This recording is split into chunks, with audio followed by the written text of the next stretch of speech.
Hello, my dear friends. Welcome back to Comic Spy. Before we begin tonight's gentle journey, softly adjust your pillow, let your body relax, take a slow breath in, hold it for a moment, and slowly let it go. Feel the day drifting away, because tonight we're visiting a place that only appears when the world is asleep, a place called the Night Market of Dreams. When the final streetlight flickered in the quiet town of Lumeria, and the last window dimmed into darkness, something magical began to stir beyond the hills. At exactly midnight, silver mist rolled across the valley floor. Lanterns rose gently from the ground like glowing fireflies. Wooden stalls unfolded from shadows. Silk canopies shimmered under starlight. And thus, the Night Market of Dreams opened. This was no ordinary market. Here, dreams were not imagined, they were crafted, hung from golden hooks like floating lanterns. Each dream shimmered in its own color.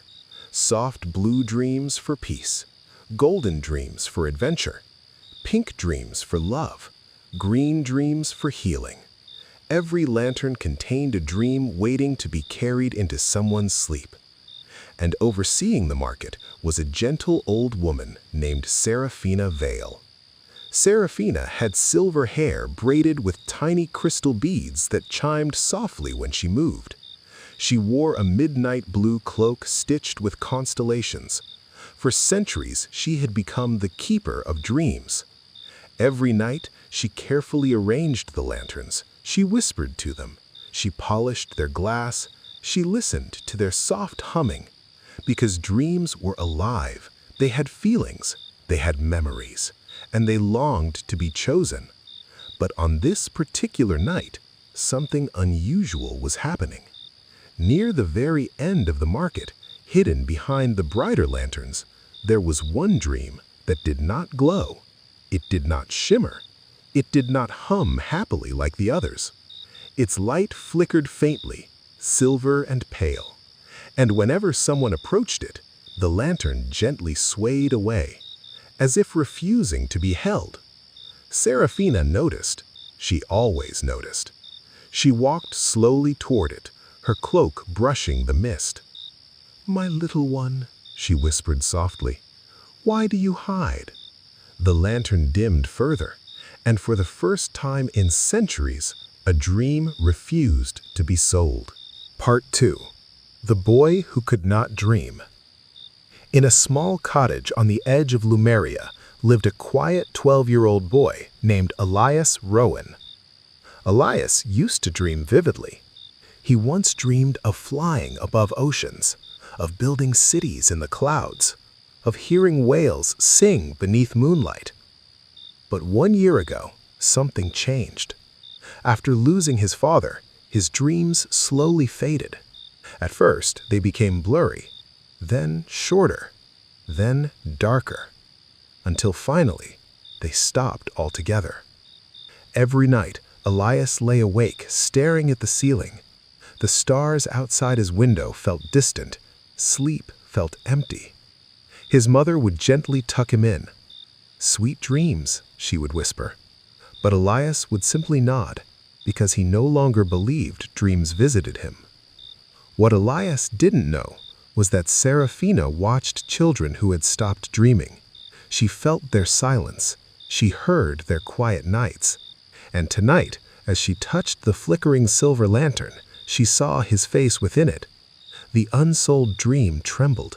Its faint light pulsed softly, not in fear, but in waiting. Serafina closed her eyes. She saw memories swirl inside the lantern. A boy standing at a cliff, a father's laughter carried by wind, a promise left unfinished. "This is not a dream of fantasy," she whispered gently. "This is a dream of healing." And healing dreams were the hardest to sell because they did not offer escape. They offered truth, and truth can feel heavy. But Serafina knew Elias needed this dream more than any other. The lantern flickered brighter for just a moment, as if agreeing. Part 4. The Rules of the Night Market. The night market followed ancient rules. No dream could be forced upon a sleeper. No dream could enter unwilling hearts. And most importantly, a dream must choose its dreamer. For centuries, this system worked perfectly. But this silver lantern, it chose no one. Each night, travelers from distant villages unknowingly wandered through the market in their sleep. Their spirits drifted gently among the stalls.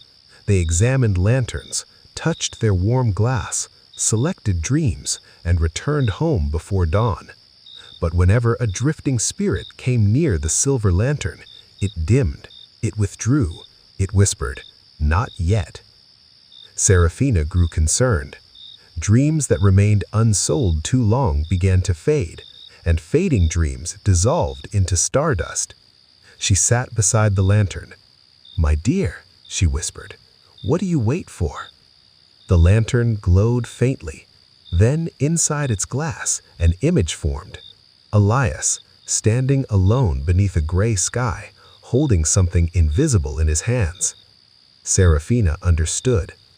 "This dream will only go to him," she said softly, "but he no longer visits the market." For when someone stops dreaming, they stop wandering. They become anchored in waking sorrow. So Serafina made a rare decision, one she had not made in 100 years. She lifted the lantern from its hook. The market hushed. Other dreams flickered nervously, because the keeper of dreams was about to break tradition. She would carry the dream herself. Part 4. The Journey Beyond the Hills. Wrapped in silver mist, Serafina walked beyond the boundaries of the market. The valley grew darker. The stars dimmed, because beyond the market, dream magic was thinner. She followed the faint thread of Elias's sleeping breath, through forests, across rivers, over rooftops, until she reached the small cottage at the edge of town. Inside, Elias lay awake, eyes open, staring at nothing. Serafina could not enter unless he closed his eyes willingly. So she waited. She sat by his window like a quiet moonbeam. Minutes passed, then hours. Finally, Elias sighed deeply, and slowly his eyes closed. Serafina raised the lantern. The silver light poured gently through the glass window. Not bright, not blinding, just soft, like remembered laughter. The dream hovered above Elias, but instead of bursting into colors, it unfolded slowly. He found himself standing on a cliff beside the sea. Wind moved through his hair, and beside him stood his father. Not as a ghost, not as a shadow, but as memory, warm, smiling. "Elias," the dream whispered, "I never left your heart." Tears fell down Elias's sleeping face, but these were not heavy tears. They were releasing tears. The dream did not erase pain. It gave it space. It allowed Elias to say the words he never had. And in that space, healing began. Part 5. The Dream That Refused to Leave. When dawn approached, Serafina expected the dream to dissolve like all others, but something unexpected happened. The silver lantern did not return to her hands. It did not fade. Instead, it split into thousands of tiny lights, each one drifting into Elias's chest. He stirred gently in his sleep. For the first time in a year, he dreamed deeply. And when morning came, Elias woke with wet cheeks, but lighter breath. He looked at the sky differently. It no longer seemed empty. That night, without knowing how, Elias wandered into the night market. His spirit stepped softly through the mist. He saw lanterns glowing. He saw Serafina watching him kindly. "You found it," she whispered. Elias nodded. "I didn't buy it," he said softly. "It found me." Serafina smiled. That is how true dreams work.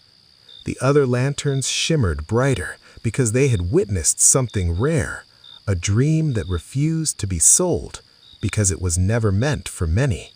It was meant for one. Years passed in the quiet town of Lumeria, and time moved the way it always does, softly, steadily, without asking permission. Elias Rowan grew taller. His voice deepened, his shoulders broadened, but something inside him remained luminous and gentle. The silver dream that once refused to be sold. It did not burn brightly like fire. It did not dazzle like gold. It glowed like moonlight, steady, patient, calm. And because of it, Elias saw the world differently. He noticed the pauses in conversations. He noticed the tremble behind someone's smile.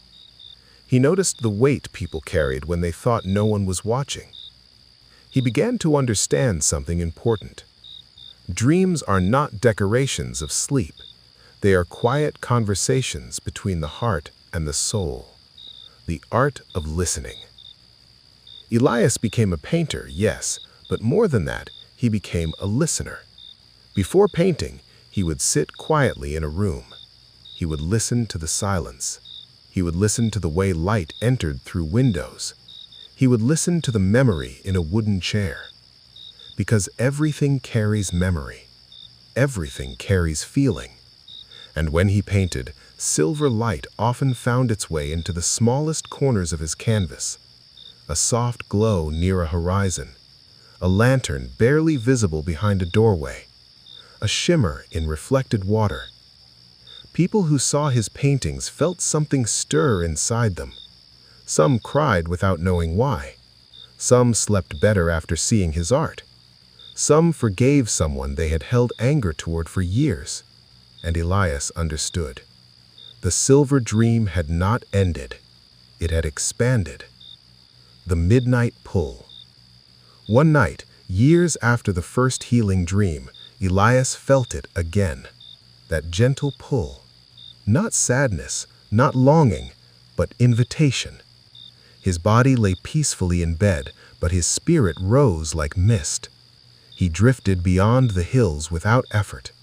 The valley opened before him, and the night market shimmered brighter than he had ever seen. Lanterns hung like constellations brought down to earth. Soft blues, warm golds, gentle greens. But now there were more silver lights. Not identical, each slightly different. Some glowed with courage, some with forgiveness, some with acceptance. And standing near the center was Seraphina Vale. Her silver hair shimmered under starlight. Her midnight cloak moved like flowing water. She did not look surprised to see him. "You've grown into it," she said softly. "Into what?" Elias asked. She smiled. "Into the kind of heart that dreams trust." The unsold circle. This time, Seraphina did not guide him to the bright center. She guided him somewhere quieter. Behind the glowing rows was a circular space, a gentle clearing where lanterns floated without hooks. These were the waiting dreams, not unsold in rejection, not forgotten, simply patient. Elias stepped carefully into the circle. The air felt different here, thicker, tender. One lantern shimmered pale violet. Inside it was a young man standing at a train station, unsure whether to leave home. Another glowed soft amber. Inside it was an elderly woman holding a letter she had never opened. Another flickered blue-white. Inside it was a child afraid to speak in front of classmates. "These are dreams that cannot be chosen quickly," Seraphina explained. "Why?" "Because they require courage from both sides." Elias moved slowly among them. He did not try to touch them. He simply stood close.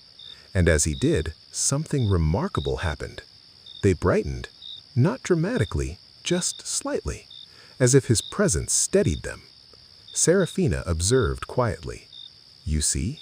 she said gently. "What am I doing?" Elias whispered. "You are not doing," she replied. "You are allowing." The dream of the broken clock. In the very center of the circle was a dim lantern shaped like a small clock. Its hands were frozen, its glass slightly cracked. Inside it was a man sitting alone at a kitchen table long after everyone else had left. The dream pulsed weakly. "This one has waited many years," Serafina said. "Why?" Elias asked. "Because its dreamer believes it is too late." Elias felt something ache softly inside him. He knelt beside the clock lantern. He remembered nights when he thought it was too late to feel joy again, too late to heal, too late to breathe without heaviness. He whispered gently to the lantern, "It is never too late to begin again." The cracked glass shimmered. The frozen hands of the clock trembled, just slightly. Not fixed, not restored, but moving. Somewhere far away, a man at a kitchen table closed his eyes for the first time in months and slept. Another midnight visit, Serafina led Elias beyond the familiar stalls, past the lanterns, past the mist, beyond the hills entirely. There, stretched across a wide horizon, was something astonishing. Thousands upon thousands of unlit lantern frames, empty, waiting. "What are these?" Elias asked softly. "Possibilities," Serafina answered. "For whom?" "For everyone." She walked among the empty frames. Every time a human heart chooses honesty over avoidance, compassion over anger, hope over surrender, a new lantern forms. Elias stepped still. "But who lights them?" Serafina looked at him kindly. "They light from within." He placed a hand over his heart. He felt the silver warmth there. Slowly, one empty lantern near him began to glow faintly. Then another, and another. He realized something profound. The night market did not create dreams. It safeguarded them. Human hearts created the light. The night, Serafina, grew quiet. Time, even in magical valleys, moves gently forward. One evening, Serafina seemed quieter than usual. She arranged lanterns slowly, her movements softer. "Are you tired?" Elias asked. She smiled. "Not tired, fulfilled." They stood together, watching a row of golden dreams drift toward distant sleepers. "You once carried a dream that refused to be sold," she said. "Yes. And you did not push it away." He nodded. "It waited for me." She turned to him fully now. The market will always need someone who understands waiting. A breeze moved through the valley. Lanterns chimed softly. "Are you leaving?" he asked gently. "Not tonight," she replied, "but someday I will rest, and when I do, the keeper will not be chosen by title." She placed her hand over his chest. "It will be chosen by glow." The silver warmth inside him deepened. The first night alone. It happened quietly, no thunder, no announcement. One midnight, Elias arrived, and Serafina was not there. The market still glowed, lanterns still hummed, mist still drifted, but the central stall was empty. For a moment, fear flickered inside him, but then he felt something else, calm. He stepped forward. He began adjusting lantern hooks. He polished glass softly. He whispered encouragement to flickering lights. He did not command. He did not control. He listened. And as he did, the market responded. Lanterns steadied. The unsold circle shimmered gently. The waiting dreams did not feel abandoned. They felt seen. A soft breeze carried Serafina's voice, faint but warm. "You are ready." The girl under the stairs. Do you remember the little girl beneath the staircase, the one holding a broken toy? Her lantern had once flickered weakly. Years had passed. One night, Elias noticed her dream glowing bright green. Inside the lantern, she stood taller, smiling, holding not a broken toy, but a repaired one. "What changed?" Elias whispered. The lantern pulsed warmly. She had told someone she was afraid. She had allowed someone to help. That was all. Dreams do not require grand gestures. Sometimes they only require honesty. The man at the station. The violet lantern of the young man at the train station finally lifted one night. Inside it, the man stepped onto the train, not because he was certain, but because he was willing. Elias watched it float across the sky. He understood something beautiful. Dreams do not promise outcomes, they promise movement. The keeper who listens. Years blended softly together. Elias no longer wondered if he belonged in the valley. He walked it as naturally as one walks through a familiar garden. He expanded the unsold circle. He added benches of woven starlight where waiting dreams could rest peacefully. He created a section for shared dreams, meant for more than one heart at a time. He never forced a single light to leave before it was ready. And because of that, the market glowed brighter than ever. Not louder, not busier, just steadier. The lantern beside your bed. And now, my dear friends, as you lie here listening, perhaps you wonder, is there truly a night market beyond the hills? Is there truly a valley of lanterns glowing in mist? Or is it something softer, something closer? Maybe the night market is the quiet space inside you.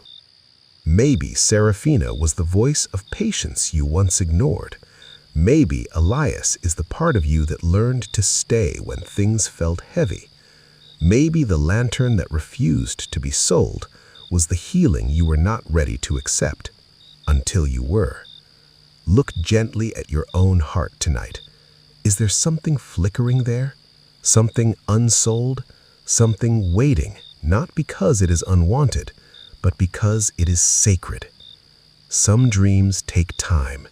Some dreams wait because they care deeply about where they land. And somewhere, whether beyond the hills or within your chest, a lantern glows for you. Not to dazzle, not to distract, but to remind you, you are allowed to heal slowly. You are allowed to wait.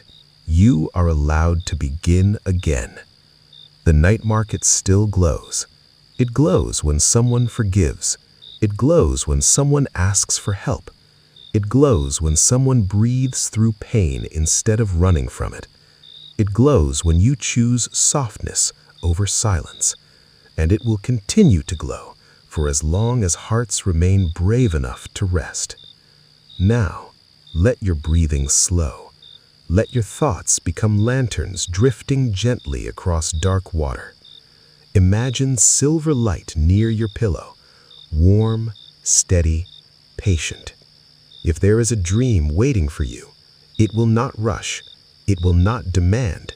It will glow quietly until you whisper, "I am ready." Sleep peacefully now. The market is open, and somewhere a lantern shines gently, just for you.